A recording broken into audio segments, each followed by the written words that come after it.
In this video, I'm going to be talking to you about this. It's the Ryobi 18P-0. It's basically their dual action polisher.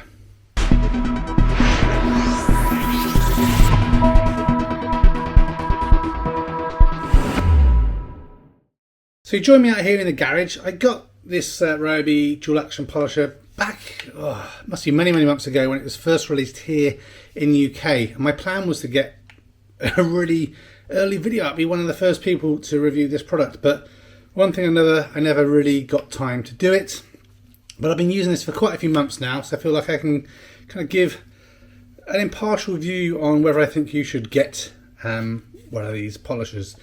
And the short version is yes, I do, but there's some buts, and we're going to cover that in this video. So before getting this, my dual action polisher that I've had for many years is a Porter cable polisher. It requires a little transformer to be able to use it. Imported it from the US many years ago when the detailing scene wasn't really that popular here in the UK.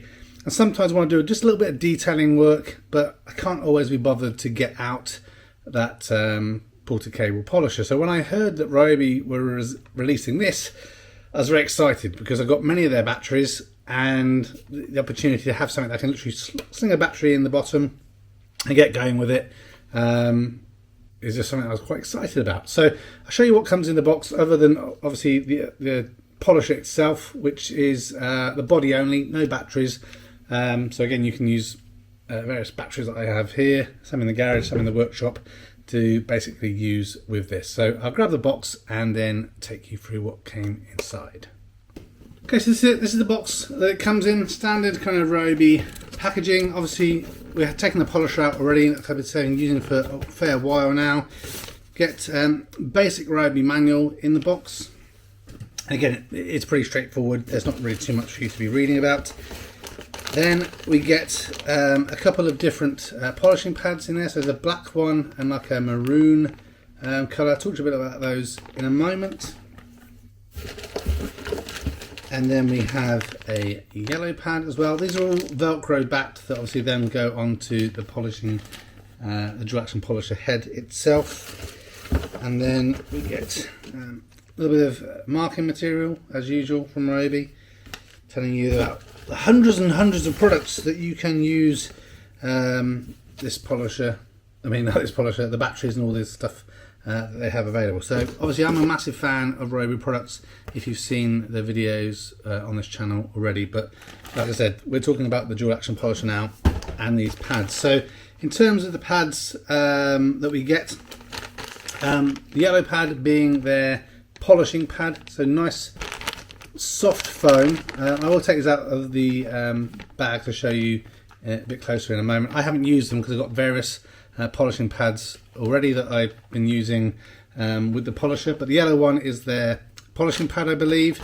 Then the maroon pad in here is their harder compound cutting pad, and then the grey one is a finishing pad. So again, we'll cut those open in a moment, show you in a little bit more detail.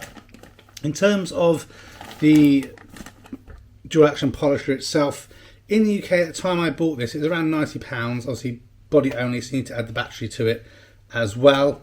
It takes 125mm or 5-inch polishing pads, again, that come with it. It's got an 8mm diameter. I've been using it most of the time with the 5 amp-hour battery, and you get about 45 minutes continuous run time, which is really good. Again, I think it works perfectly fine with that. The body itself weighs about 1.8 kilograms, so has a reasonable weight to it, and obviously with the battery it helps level it out. Obviously right now it is kind of top head heavy because without the battery to kind of balance things out. But it has an oscillation or oscillating rate, if I can get my words out properly, in between 3,000 and 750,000 oscillations per minute. And when it's going, and I'll turn it on for you in a moment, it's about 90.5 decibels. Let's just pop this battery in. Let's go from the bottom here and turn it on. So that's the sound you have here. The on and off button is like a locking mechanism. So you have to kind of push down and up to get to go, which is a bit tricky. But then it locks into place. And on the side here is basically where you change the oscillating per minute, the OPM. So it goes down to 3000, as you can see here, and then all the way up to 7500. In my experience, you're going to be using it most of the time 5800 and up. The oscillation isn't that great below that, so obviously you want to be careful when using it. You want the oscillation to be happening. I'm sure I'm not saying that properly, but you know what I mean.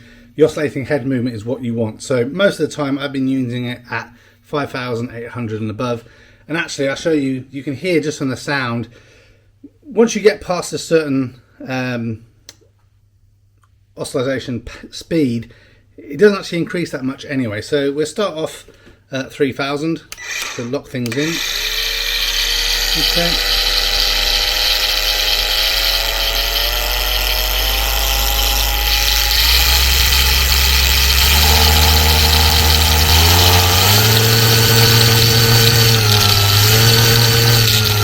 You see there, once it gets back to 6800, it doesn't really seem to change that much. So the top end, not much difference, but again, you have some flexibility on how fast you want things to be going when you're using it. The only thing I don't really like about it is that slide lock switch. It can be a little bit cumbersome to get your thumb in there, kind of get it into work, but I guess that's the idea. It doesn't want you to be accidentally kind of kicking things off. It's 15 inches in length without the battery, and so obviously the distance will change slightly depending on what battery that you're utilizing. But again, 5800, 6800 is really the sweet spot, I think, where you're going to be getting this the most from this most of the time. I think that if you are like me, a hobbyist detailer, then this is something really good to look at and consider. If you're a pro or running a detailing shop, this isn't going to cut it. It's not powerful enough to do really kind of deep restoration work. But for me, I've had no situation where this hasn't worked quite well. I've had some overlay videos, just doing a little bit of polish correction on my Honda CB1000R Cafe Neo motorbike. Just want to clean up a bit of the tank of that, because basically the paint is absolutely garbage from Honda on that, and it marks really, really easily. But yeah, I think this is a great product. In terms of when you're using it, it's got rubber around the base, front and back. So basically when you set it down, you can kind of either put it flat down like this, or if you kind of lay it on the side, it's got rubber, so it's not going to slip off the bodywork or cause any damage. The hook and loop Velcro on the head works really, really well. As mentioned, that's 125 millimeters. It's got nice kind of grippy, ergonomic kind of feeling in the hand area there. So when you're using it, it works really well. And I haven't found so far that I've got any kind of arm fatigue. So the vibration is actually really pretty good through this. So let me just open up the pads to show you those a bit more close up outside of the bags. Again, like I said, I've not used them, so I can't comment as to how well the pads from Ryobi are. I haven't actually looked, but I haven't seen any kind of obvious offerings that Ryobi are selling these separately. But again, if you're into detailing, there's very many different polishing pad options that you can get. And no doubt if you're getting into this, you're going to find that there's certain pads that you prefer over others, and you're probably going to go for them. So let me just grab the scissors so I can open up these bags and show you these pads a little bit more closely. Okay, so here they are, all these, the polishing pads, the yellow, the maroon and the grey.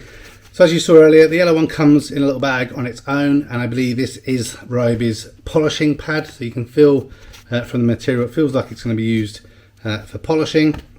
Then if you need to do some compound cutting, it's their maroon one that you're going to go for. So sorry for a bit of light distortion there in the background, but yeah, that's their cutting pad, and again their finishing pad is the grey one, so a nice soft material. But again, like I say, these work really well and great to get you started, but I don't think Ryobi are specifically offering these pads, not from what I've looked at online. I put a little comment down below if I've done a better look and seen differently. So that's kind of my summary, I guess, of this product, the R18P-0 here in the UK.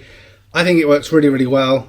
I'm glad I bought it. It's just so great to be able to pick up and just get going with any little bit of detailing, correction or polishing work that you want to do.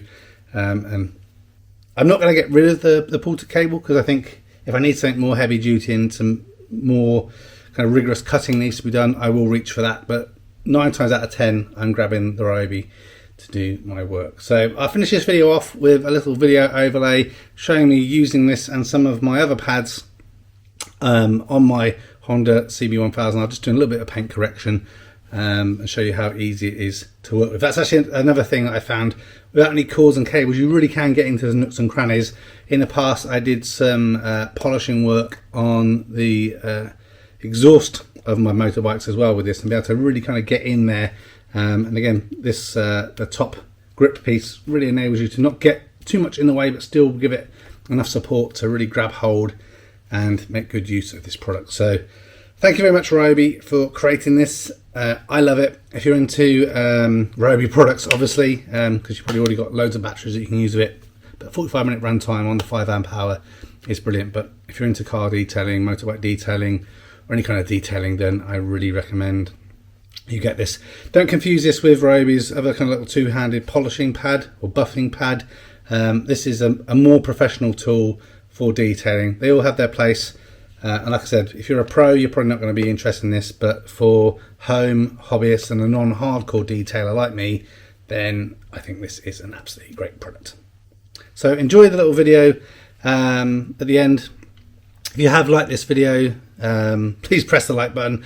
Helps the channel and this video get noticed by the YouTube algorithm. If you haven't done already, please consider subscribing and pressing the bell notification icon to be notified of other videos that are uploaded at least every Monday, if not more, if I have time. So until next time, take care, and I'll catch you in the next one. Bye for now. For this polishing little overview you're going to see now, I'm going to be using my Auto Finesse stuff that I'm a big fan of. The Revitalized No. 2 polishing compound and their yellow polishing pad. So see how we get on.